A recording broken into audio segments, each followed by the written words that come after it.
Good morning student. ये video मैं उन स्टूडेंट्स के लिए बना रहा हूँ जो आने वाले टाइम में डॉक्टर बनने वाले हैं और साथ ही साथ अभी आप लोगों ने 12th का एग्जाम दिया है और नीट का एग्जाम भी आपने दिया होगा। बहुत अच्छा स्कोर आया है आपका और अगर स्कोर अच्छा आया है तो आप एमबीबीएस के लिए भी जा सकते हैं और वेटनरी के लिए भी जा सकते हैं। दो ऑप्शंस अवेलेबल है आपके पास में।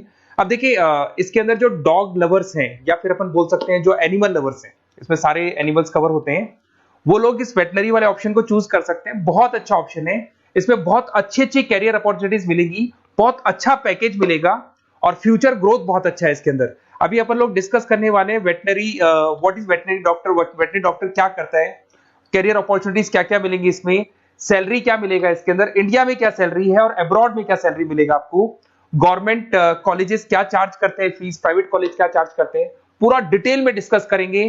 कहां एडमिशन लेना चाहिए, कितनी फीस पे लेना चाहिए, स्कॉलरशिप कितना मिलेगा, कम से कम बजट में कौन सा कॉलेज मिलेगा, इसको अपन बिल्कुल डिटेल में डिस्कस करने वाले हैं। चलो शुरू करते हैं। अब देखिए एक वेटनरी डॉक्टर करता क्या, what the veterinary doctor will do. तो वेटनरी डॉक्टर बहुत सारे काम करता है। डायग्नोस्टिक का काम है, उसका ट्रीटमेंट का काम है, सर्जरी का काम है, प्रिवेंशन क्योर का काम है, इमरजेंसी केयर के लिए आपका जो एनिमल वेलफेयर हो गया, क्लाइंट एजुकेशन हो गया, ये सारे काम को करता है। जैसे अगर अपन डायग्नोस्टिक की बात करें तो एनिमल्स का एग्जामिनेशन करना है, उसका एक्सरे करना है, ब्लड टेस्ट करना है, उसमें वो काम करेगा। अगर मैं ट्रीटमेंट की बात करता हूँ तो यहाँ पे वो मेडिसिन वगैरह जो देगा वो देगा आपको, प्रोवाइड वैक्सीनेशन, वो बहुत इंपॉर्टेंट है क्योंकि वैक्सीनेशन वगैरह अपन देखते हैं डॉग्स वगैरह को रेगुलर बेसिस पे अपने को देना पड़ता है। सर्जरीज हो गई, जैसे रूटीन सर्जरीज, कॉम्प्लेक्स सर्जरीज, ये सारे काम वो करेगा। उसके बाद प्रिवेंटिंग क्योर, वैक्सीनेशन वगैरह हो गया। उसके बाद में इमरजेंसी केयर के लिए वो जो काम करेगा, जैसे इमरजेंसी केयर में किसी को किसी एनिमल को कोई प्रॉब्लम आ गया तो उसका लाइफ सेविंग कैसे करना है, इमरजेंसी में कैसे लेना है उसको। एनिमल वेलफेयर में जैसे जो एनिमल वेलफेयर ऑर्गेनाइजेशन होती है उसमें वो काम करेगा। उसके बाद में क्लाइंट एजुकेशन हो गया, जो भी आपके क्लाइंट्स होंगे जो डॉग रखते हैं, जो भी पेट रखते हैं, उनको क्या खिलाना है, उनको कैसे रखना है, उसके ऊपर डिस्कशन करेगा सारा का सारा। अब देखिए मेन चीज इसमें आती है कैरियर अपॉर्चुनिटीज। क्या कैरियर अपॉर्चुनिटीज होगी, आप डॉक्टर बन जाएंगे तो डॉक्टर बनने के बाद में आपकी जॉब कहां लगेगी या फिर अपना खुद का प्राइवेट बिजनेस खोलेंगे, कैसे करेंगे आप। इसमें सबसे बढ़िया ऑप्शन है प्राइवेट क्लिनिक्स। ये लोग अपना खुद का प्राइवेट क्लिनिक खोलते हैं, small animal, large animal, mix दोनों के लिए खोल सकते हैं। तो प्राइवेट क्लिनिक के अंदर बहुत अच्छी अर्निंग है। अपन उसका जो सैलरी पार्ट है वो भी डिस्कस करेंगे नीचे। उसके बाद में आपका एनिमल हॉस्पिटल्स हो गए, प्राइवेट और गवर्नमेंट दोनों हॉस्पिटल है जहां पे जॉब लग सकती है। रिसर्च इंस्टीट्यूट्स हो गए जहां पे आपका जॉब लग सकता है, जैसे फार्मास्यूटिकल कंपनी हो गया, गवर्नमेंट एजेंसीज हो गया, यहाँ पे जॉब लग सकता है। उसके बाद में गवर्नमेंट एजेंसीज में public health agencies, department of agriculture, यहाँ आपका जॉब लग सकता है। कुछ लोग बोलते हैं जू हो गया, वाइल्ड लाइफ सेंचुरी हो गई, वहां आपका जॉब लग सकता है। जू, एक्वेरियम, यहाँ पे लग सकता है, वाइल्ड लाइफ सेंचुरीज में लग सकता है। उसके अलावा फूड प्रोडक्शन इंडस्ट्रीज हो गई, जैसे लाइफ स्टॉक प्रोडक्शन हो गया, जैसे कोई मुर्गियों का बिजनेस करता है या मुर्गियों का फार्म है, वहां पे भी जॉब लग सकता है आपका। एनिमल वेलफेयर एडवाइस के लिए जॉब लग सकता है आपका। कुछ नॉन प्रॉफिट ऑर्गेनाइजेशन होती है जो एनिमल्स के लिए खुली हुई है और उनका ऑब्जेक्टिव होता है कि कोई भी अगर एनिमल के साथ कोई प्रॉब्लम है तो वो लोग सॉल्व करते हैं उसको, उसका कोई चार्ज नहीं है, वहां आपका जॉब लग सकता है। उसके बाद में पेट और फूड न्यूट्रिशन, क्या खिलाना है, जैसे आपने सुना होगा डॉग्स को पेडिग्री देते हैं अपन, वैसे कौन सी चीज खिलानी चाहिए, क्या नहीं खिलाना चाहिए, उसकी जो जितनी मेडिसिन बनेगी या जितने फूड बनेंगे वहां जॉब लग सकता है आपका। उसके अलावा आपका स्कूल्स एंड कॉलेजेस में आपका जॉब लग सकता है एज अ फैकल्टी। पढ़ने के बाद में अगर आपका इंटरेस्ट है फैकल्टी बनने का तो वहां आपका जॉब लग सकता है। कंसल्टेंसी फर्म्स हो गया, animal health consultancy, food safety consultancy, यहाँ आपका जॉब लग सकता है। देखो ये सारे ऑप्शन है। उसके अलावा सैलरी पैकेज देखो, अभी मैं जो सैलरी पैकेज की बात कर रहा हूँ, इंडिया की बात कर रहा हूँ, अपना जो होम कंट्री इंडिया इसकी बात कर रहा हूँ। फिर अपन सैलरी पैकेज की बात करेंगे, वो अब्रॉड की बात करेंगे।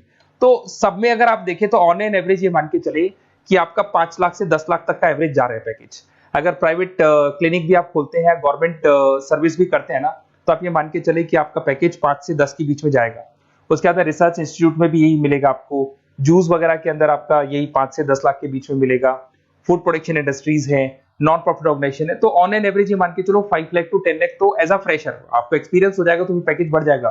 कंसल्टेंसी फर्म से यहाँ लग सकते हैं।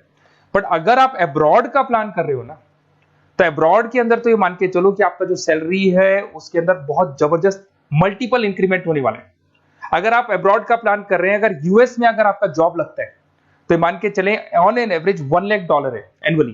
तो अगर $1 लाख का मतलब मान के चले तो 83 या 80 रुपीज राउंड फिगर में मानोगे तो भी 80 लाख रुपए आपको मिले। तो इसके अंदर एक बहुत अच्छा ऑप्शन है कि आप एज अ डॉक्टर बन के अब्रॉड भी जा सकते हैं। कुछ लोग हैं जो नहीं जाना चाहते बट कुछ जाना चाहते हैं तो जा सकते हैं, इसमें अब्रॉड भी जा सकते हैं। उसमें यूएस है, यूके है, ऑस्ट्रेलिया है, कनाडा है, जर्मनी है, बाकी और बहुत सारी कंट्रीज है जहां पे बहुत अच्छे अच्छे जॉब लगेंगे। ऑन एवरेज मान के चलो 80 लाख, 70-80 लाख रुपए आपको साल के मिल जाएंगे। ये सारे ऑप्शंस हैं। अब मेन चीज पे आते हैं। देखो सीधी सी बात है, अगर इसको करना है तो उसको करने के लिए नीट में स्कोर कितना चाहिए, गवर्नमेंट कॉलेज क्या मांगेगा, प्राइवेट कॉलेज क्या मांगेगा। अगर मैं गवर्नमेंट कॉलेज की बात करता हूं तो नीट में मिनिमम 450 का मार्क्स चाहिए आपको। अगर नीट में 450 मार्क्स नहीं है, प्लस आपका 12th में 50% कंपल्सरी, फिजिक्स, केमिस्ट्री, बायो से होना चाहिए, 50% होना चाहिए, और साथ के साथ नीट के अंदर 450 मार्क्स चाहिए। 5.5 साल का कोर्स है। गवर्नमेंट कॉलेज में अगर आपको मिल जाता है तो सबसे फर्स्ट ऑप्शन यही रखेंगे आप। यहां पर आपका 2 लाख रुपए फीस मान के चलो तो 8 लाख रुपए में आप ये मान लो 8-10 लाख के अंदर अंदर, मतलब मैक्सिमम 10 लाख का खर्चा मान के चलो, इसके अंदर अंदर आपका कंप्लीट कोर्स हो जाएगा अगर गवर्नमेंट कॉलेज मिलता है। बट अगर आपका स्कोर कम है तो मैं आपको एडवाइस करूंगा गो फॉर प्राइवेट कॉलेज, क्योंकि आगे स्कोप बहुत अच्छा है कि वापस जब आप कहीं अब्रॉड जाते हैं या फिर कहीं और जॉब करेंगे तो निकल जाता है सारा पैसा, कोई दिक्कत नहीं है।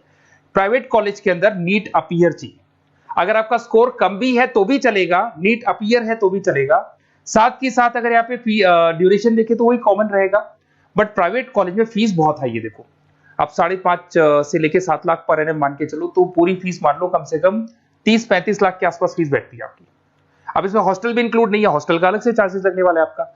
अब मैं जो आपको बताने वाला हूं उसको ध्यान से सुनना।